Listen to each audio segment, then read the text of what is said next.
দুর্গাপুরে তামার তার তৈরি কারখানায় ভয়াবহ ডাকাতি। কারখানা ও পুলিশ সূত্রে খবর, বুধবার গভীর রাতে কারখানায় ঢুকে তাণ্ডব চালায় ৩-৪ জন দুষ্কৃতী।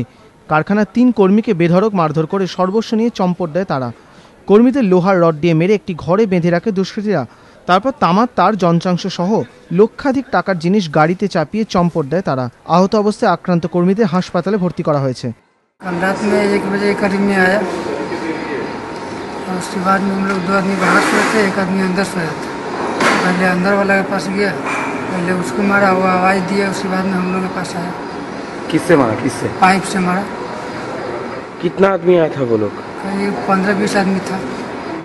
কারখানার মালিকের অভিযোগ, প্রায় 7-8 লক্ষ টাকার জিনিস নিয়ে পালিয়েছে দুষ্কৃতীরা। এই ঘটনায় পুলিশের নজরদারি নিয়ে প্রশ্ন তুলেছেন কারখানার মালিক। আমি দামি জিনিসপত্র চুরি করে নিয়ে গেছে, 3টে ছেলেকে মেরেছে, মাথা ফাটিয়ে দিয়েছে। মোটামুটি 2-2.5 টনের মতন কপার আইটেম ডাকাতি করে নিয়ে গেছে। খবর পেয়ে বৃহস্পতিবার সকাল থেকে তদন্তে নামে কোক ওভেন থানা ও আসানসোল দুর্গাপুর পুলিশ কমিশনারেট। কারখানা কর্তৃপক্ষের অভিযোগ খারিজ করে পুলিশের দাবি, তদন্ত শুরু হয়েছে। ওরা শুধু কপারই নিয়েছে, আর কিছু নিয়ে যায়নি। ওটা আমরা তদন্ত করে দেখছি। এখনো অবধি কিছু লোক আছে যাদের উপরে সন্দেহ করা হচ্ছে, তাদেরকে আমরা আটক করে জিজ্ঞাসাবাদ করছি। প্রশ্ন উঠছে, শিল্পাঞ্চলে পুলিশের নজরদারি সত্ত্বেও কি করে দুষ্কৃতীরা কারখানায় ঢুকে তাণ্ডব চালালো? কি করেই বা কারখানা থেকে ভারী জিনিসপত্র বোঝাই করে গাড়ি নিয়ে পালালো দুষ্কৃতীরা? স্বাভাবিকভাবেই পুলিশের নজরদারি নিয়ে প্রশ্ন তুলছেন স্থানীয় ব্যবসায়ী থেকে শিল্পপতি সকলেই।